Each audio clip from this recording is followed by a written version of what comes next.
people. We're here with an instant match reaction. Tottenham won, Leeds won. 15 minutes of added time. One penalty, one non-penalty. We're going to get through it now. Iggy, your thoughts on that game? Talk about games of two halves, man. Started off exactly how I thought we would. We was on the front foot, aggressive, trying to win the balls up high. And we had numerous chances to score, but the composure was what let us down in all the opportunities that we had. Tell, Richarlison, there's Palhinha, Porras was cleared off the line. Those are the ones I could just think of straight away at the top of my head.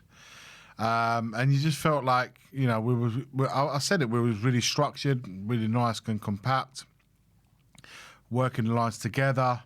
And like I said, we was aggressive. The thing about playing Gallagher in that 10 was that we was able to win the ball up because he was pushing and pressing, and as was Richarlison. So we was really aggressive. So the lack of composure is really what penalised us and not allowed us to take the lead. The lead that we finally did manage to take into the second half, scored quite early on from a corner, and Tell took a lovely first touch of the ball, which set him up to open up his body, instep, bang, keeper's left, top corner. We're 1-0. And by this point, you're thinking, okay, we finally broken the deadlock. We did it quite early on in the second half. And you just think to yourself, right, next, calm down, get the control of the game, make sure that we don't give the ball cheaply, make sure you win, you carry on winning your first, second balls, carry on being aggressive for as long as you physically and possibly can. And we looked like we was doing right. And then obviously Leeds started getting back into it. Their captain, which you mentioned quite a lot in that second half, started to control the midfield. We lost a bit of the duels. They started to win a lot of the second balls, and all of a sudden you just think they're creeping back into the game. The nerves are kicking in because the more the time goes on, we were leading 1-0, the more nervous, and the nerves, rightfully so, I was starting to feel them myself. We were starting, the longer the game was going on, started feeling the nerves, and then they get this opportunity we give them this opportunity in the 74th minute to get back into it with a penalty, which to this, I don't understand what the thought process was when we tried to clear the ball up in the air, and there's an opportunity for Tell to have a quick scan of the player behind and get his body between ball and man, and gets clattered, and he gets the free kick. But in that decision, he's decided to do an overhead kick. An overhead kick with the player, it might have been Amper to himself. It was. Yeah, it was. Yeah. He sticks his head in there and gets booted. And then obviously after a bit of back and forth with VAR, we said it, I'm not even going to bother. I wasn't even looking at it by this point because I knew he was going to give a penalty. A penalty it was. They scored by Calvin. It was Calvin. Yeah. He equalised 1-1, and then all of a sudden they dominate pretty much the next 10-15 minutes because the nerves were already kicking in. But then when we equalised, when we could see the goal, we just started to become second best in that last 15 minutes, and they had two great opportunities with Longstaff, a substitute that came on later on. Two great chances, one brilliant save from Kinsky. That was an incredible save because we go 2-1 down there and we are in big trouble. That save followed another great save he did in the first half off Rodin's header, saved on the line. And by this point you think, you know what? Almost like take the draw now. Yeah. You know, because we looked like we was on our knees on there at that point. And then right at the end, I know you guys were just saying off camera that you thought you got a touch of the ball, but I still stand by. I think it's a penalty on Maddison right at the end, and VAR did not intervene, or they gave the clear to the referee. They did. Why didn't they get the referee to go and have a look at it? That's the thing. If thinking the VAR normally lets the ref decide whether it's a penalty or not. The first one, he made him go and have a look at it. Why didn't he do the same this time and let the referee go and decide if it is indeed a penalty or not? The VAR gave him the call, said, nah, no penalty, carry on, take the corner kick. And that was it, just dismissed as quickly as that. And that's just, and that caused our manager getting yellow carded as well. And we said he was going to get booked as well on that. So just, do you know what? Sometimes you do in some situations, you need a bit of rubber to green. And that wasn't forthcoming, and that's basically my take of the whole match. I don't know how you felt about it all, mate. Yeah, look, I think I think it was difficult. You know, I think we made it difficult for ourselves. We got that first goal. We had the opportunity to kind of make some substitutions, albeit there wasn't much that we could, you know, bring on or impact the game. Obviously, Maddison was you know, in the end, he actually had 20 plus minutes when he probably wasn't even ready for sort of 10. You could see there was a couple of times when he came on, the balls that he would have pinged or spread out, he couldn't, you know, he wasn't sure about it, and they obviously don't want to risk what we were saying. You know, was it a risk? Did we need to play that risk? We had to get that risk in the end. For me, Kinsky's made 2 fantastic saves. And right, for me, it's between him and Ampadu. Ampadu was an absolute beast in that second half and absolutely controlled that midfield. We seemed to lose a bit of edge when Bentancur went off. But Leeds were growing in that second half. We knew as soon as it was called back, it was going to be a penalty. The second one for us, 36 games, no penalties. Look, I think if you look with no VAR, if we say there's no VAR, then you're giving that as a penalty all day long, I think. But I think it's there. It's got it there as a backup. And we've seen what a shambles it's been the last 2 days, right? Yes, for me, he does get a slight touch on it, but not enough that he's not taken Maddison out, right? And I think that's the key thing. It's supposed to be clear and obvious. I don't see how that's, you know, they're using it to whatever it suits them.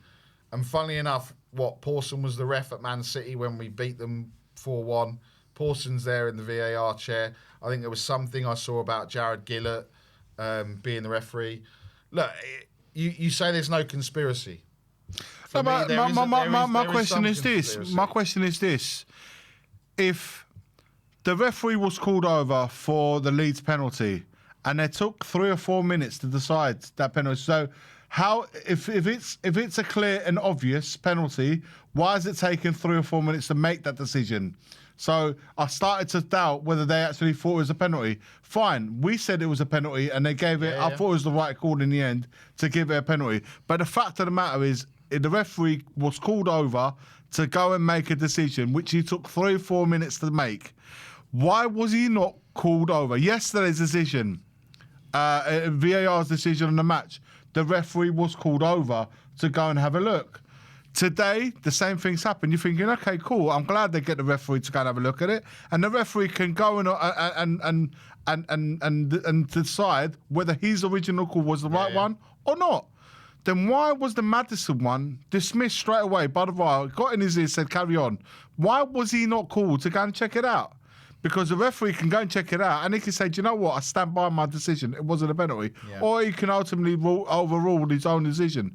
But he wasn't called over. And this is the consistency that we lack. This is why people find the VAR a waste of time. The VAR is there to help. The VAR is there to make a definitive decision. But unfortunately, it's still made by humans. And with humans, you make errors all the time. But I don't understand why he wasn't called over. Such a big decision, big moment of the game, which can be very impactful for us and for you know, whatever, it's impactful and it's a big moment, it's a big call, and you just don't call the referee. I don't understand that way of thinking. We saw what happened yesterday. They were then saying, I'd like to hear Gary Neville's thoughts on it, because obviously he said, well, they made the right decision. Doesn't matter if it takes 5 minutes, as long as they make the right decision. but they didn't even go to have a decision to make. And I think that it wasn't. It was just dismissed like it was. Oh, hang on, it's North London team. Yep, hang on. What should we do? Oh no, they play in white, so we're not going to do anything. It just makes a mockery. That's all it is, and it's like I said, the referee could have been called over, and he could have turned around and said, you know what, I see a touch there, and in that case, let him then explain it to the fans of the stadium to say, after viewing it, I've decided that he got a touch on the ball or he didn't get a touch on the ball, and therefore it's a penalty and not a penalty. Let him tell the fans that. Why have the VAR got to make the decision for him when the other decisions that we've seen in the last previous day and today, he's gone and made the decision. He's been called over. So I don't understand it. And that we keep going on about that moment because, guys, it was a big, big moment in the last minute of the game. Yeah. And it could lead very costly at the end of the season. Yeah, and I just trying to listen to what they're saying, what the experts are saying. Well, I wouldn't say the experts. Jermaine Defoe, yeah, I've got a lot of time for, but look, for me, do we look at it a different way? Is it 1 point gained rather than 2 points lost? Well, after the penalty that they scored and they dominated the final 15 minutes, and we risked very much losing the game, you could look at it that we at a point we'll take the point. But tonight was a game we had to win, man. I thought we could have gone 4 points clear tonight, but now we got 2 points. So it'll be interesting to see what the guys are saying about the penalty, but. He's got to get. See, we're looking at Tell. He's got to get himself between the man and ball. Protect the ball, man. You don't do that. But he's looked. So Tell knew he was there. He knew he was there. Why does he need to move? He had to change his decision. He's still got time. He's planted to get ready. He had the decision to make. He could have just. I mean, I don't even think Ampadu's going to get it anywhere. I mean, he doesn't get it anywhere before the kick. So actually, Ampadu knows he's just got to get something on his head because he knows he's going to get whacked. And he got whacked, man. He got There's whacked. No two ways about that. I mean, he's got stub marks on his face. So look, he got absolute. It clearly was contact, but when you go and watch it back. He's like this, looking at the ball, and he just gives a little glance. And then to still make that decision is just pure stupidity. He's ruined his moment, man. He ruined that moment that he had from scoring a goal. All that people are going to remember today is what Tell did. You're so out, when you're going for an overhead kick, Jermaine Defoe's just said it, you are completely out of control. And he didn't need to do that.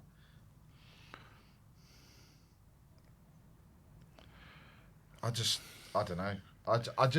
Can anything else go wrong in this season?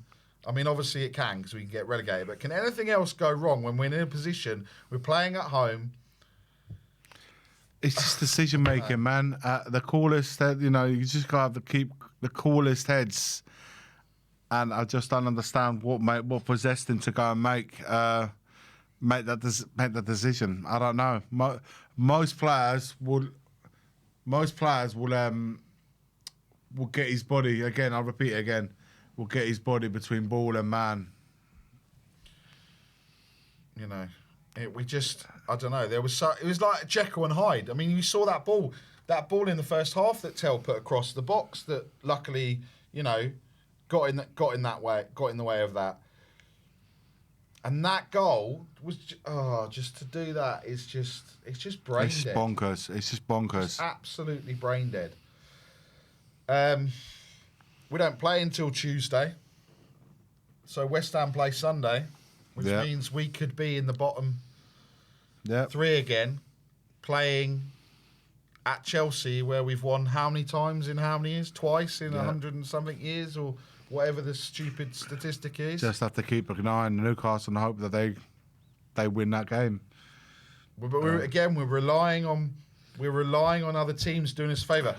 Our arch rivals did us a favour yesterday. We had to take advantage today. West Ham fans were relying on Leeds to get a result tonight as well. So, you know what I mean? It's going to be the case where it's not on your, you know...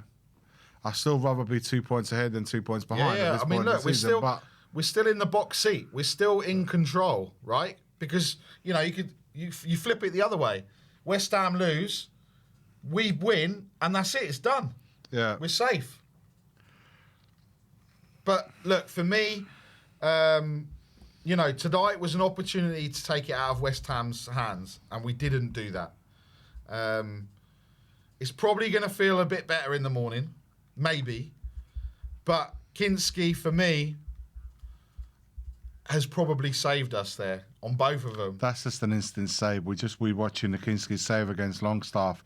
He's hit it with so much power and he's just put his hand there and it's just his reactionary save and to get it onto the bar and out. My God, we go 2-1 down there. You know, it's a shame. It's a shame because I thought we could have got our first win tonight, and we failed to get a win at home. We haven't won at home. It's insane when you think about it. Since December. But I think if this chance here on the 98th minutes goes in, 2-1 down, I think it's game over. Psychologically, not because of the points-wise. It's not so much from the points point of view. Yeah. Because we'd still be one, you know, it would still be those, you know, a point ahead. But to lose following, you know, everything that's happened yesterday would have been insane. But I'd be interested to hear what the guys got to say in a fan. Yeah, I'd be interested to see what everyone's feedback. See what everyone's feedback is on what they thought of the decisions. I'm not sure there's any. You know, I don't know. It's. You know, I don't know. I don't know what people are going to say tonight. This is the thing. We're just a bit bummed out. 1 point game. I think we, sadly, when we went 1-0 up and we saw the game and the way that it was going and it's gone again and again. We're now we're looking at the Madison, see what these guys... Mate, watch it live, man. That's a penalty. Slow motion ain't the way.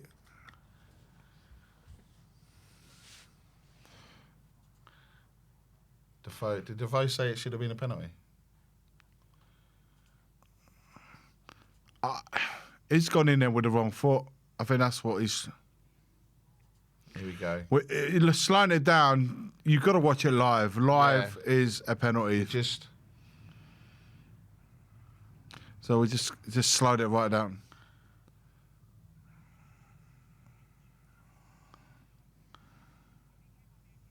So Carragher said he gets to the right decision. Shock, horror. Again, I think it's a penalty, man. I don't understand where people saying a slight touch. There. Look at his body's gone straight across. He's cleaned him out. I know. So I'm baffed, man. I'm baffed.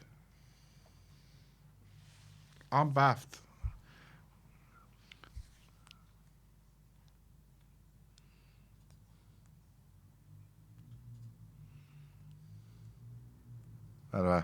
Yeah. Anyway, the link is pinned, so come on and join us, and we'll be interested to hear exactly what your thoughts are on Tottenham. So we've got